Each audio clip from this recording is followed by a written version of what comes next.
नमस्कार, आप देख रहे हैं न्यूज पेयर और आपके साथ मैं हूं नीली वर्मा। क्या बाबा उसी फकीर के गैंग के सरगना है? जी हाँ, ऐसा हम नहीं कह रहे। ऐसा कहना है लालू के बड़े लाल हसनपुर के विधायक तेज प्रताप यादव की। तेज प्रताप यादव अक्सर अपने अलबेले अंदाजों को लेकर के चर्चा में रहते हैं और सुर्खियां बटोरते रहते हैं। तेज प्रताप यादव कभी कृष्ण बन जाते हैं तो कभी महादेव का अवतार ले लेते हैं। उनकी ये जो अवतार है वो सुर्खियां बटोरती हैं और बिहार की जनता उन्हें काफी पसंद भी करती है, इसमें कोई दोहराई नहीं है। लेकिन इस बार तेज प्रताप यादव किसी अलबेले अंदाज को लेकर चर्चा में नहीं है। इस बार वो विवाद को लेकर के चर्चा में है। दरअसल कुछ दिनों से सोशल मीडिया पर एक खबर जो है वो तुल पकड़ा हुआ है। ये जो मामला तुल पकड़ा हुआ है सोशल मीडिया पर वो है आयुर्वेदिक और एलोपैथिक का।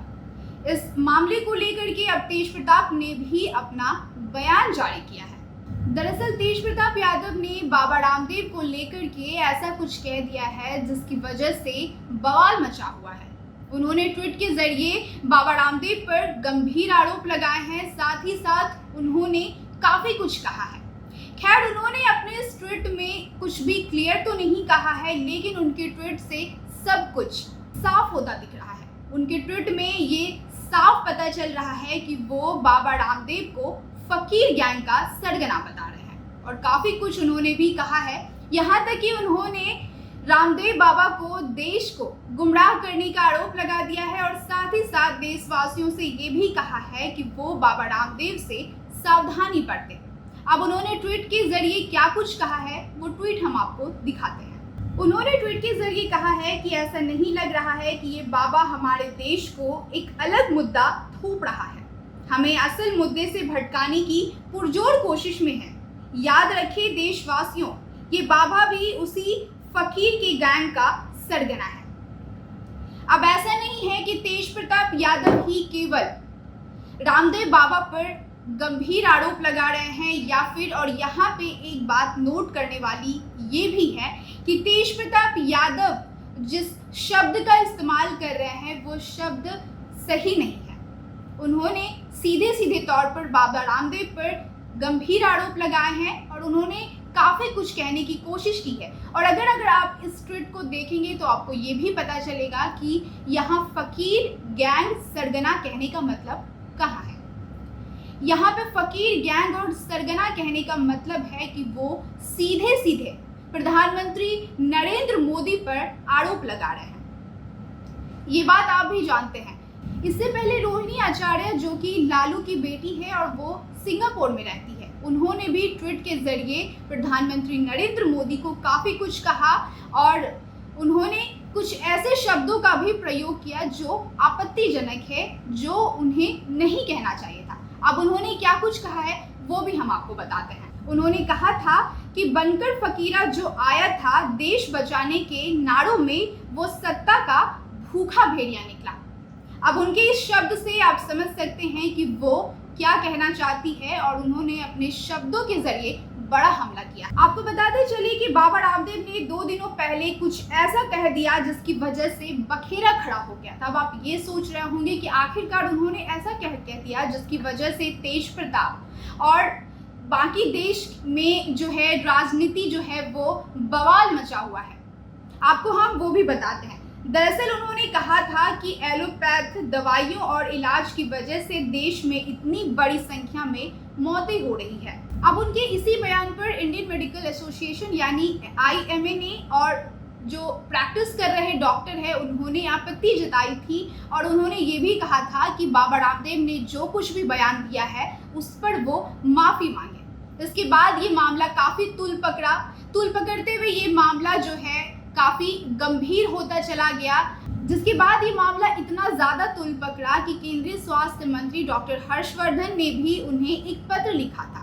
उस पत्र में उन्होंने साफ तौर पर बाबा रामदेव से कहा था कि वो माफी मांगे। उन्होंने पत्र में कहा था कि आप भी जानते हैं कि कोविड के खिलाफ लड़ाई में बेशुमार स्वास्थ्य कर्मियों ने अपनी जान गंवा दी। आप एलोपैथी चिकित्सा को नाटक, बेकार और दिवालिया कह रहे हैं, जो कि दुर्भाग्यपूर्ण है। उन्होंने कहा कि आज कोविड-19 मृत्यु दर केवल 1.13% और संक्रमण से उबरने की दर 88% से अधिक है। एलोपैथी और इसके डॉक्टरों के योगदान की वजह से ऐसा हो सका है।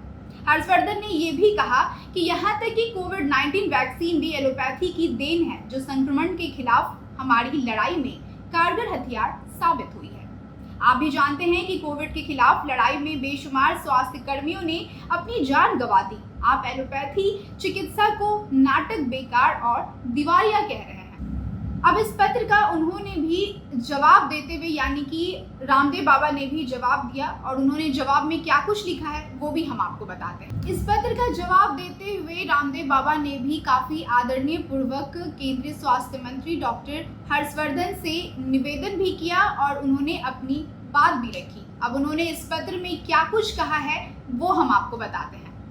उन्होंने अपने पत्र में कहा है कि हर्षवर्धन जी, आपका पत्र प्राप्त हुआ, उसके संदर्भ में चिकित्सा पद्धतियों के संघर्ष के इस पूरे विवाद को खेद पूर्वक विराम देते हुए मैं अपना वक्तव्य वापस लेता हूं और ये पत्र आपको संप्रेषित कर रहा हूं।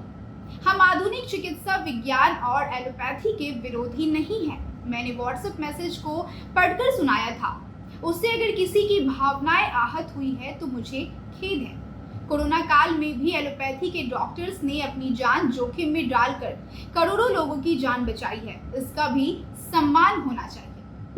तो आपने देखा कि रामदेव बाबा ने भी डॉक्टर हर्षवर्धन के पत्र का जवाब दिया और डॉक्टर हर्षवर्धन ने भी अपने तरीके से उनसे सम्मानपूर्वक तरीके से अपनी बातें कही हैं और इसके जवाब में बाबा रामदेव ने भी अपनी बातें रखी स्पष्ट तौर पर, और उन्होंने जो कुछ भी बयान दिया था उसे वापस ले लिया है। एक तरफ जहां बाबा रामदेव को तेज प्रताप यादव खड़ी खोटी सुना रहे हैं, वहीं दूसरी तरफ ये मुद्दा जो है अब तूल पकड़ता हुआ दिख रहा है। आगे क्या कुछ होता है या ये मामला यहीं पर ठंडा हो जाता है, इसके लिए आप हमारे साथ यानी कि न्यूज़ PR के साथ बने रहिए और लेटेस्ट अपडेट के लिए आप हमारे चैनल को लाइक और फॉलो ज़रूर कीजिए। और अगर आप हमारे इस वीडियो को YouTube पर देख रहे हैं तो आप हमारे चैनल को लाइक कीजिए और बेल आइकन को ज़रूर दबाएं, ताकि हर छोटी से छोटी खबर और बड़ी से बड़ी खबर आपके मोबाइल स्क्रीन पर सबसे पहले पहुंचे।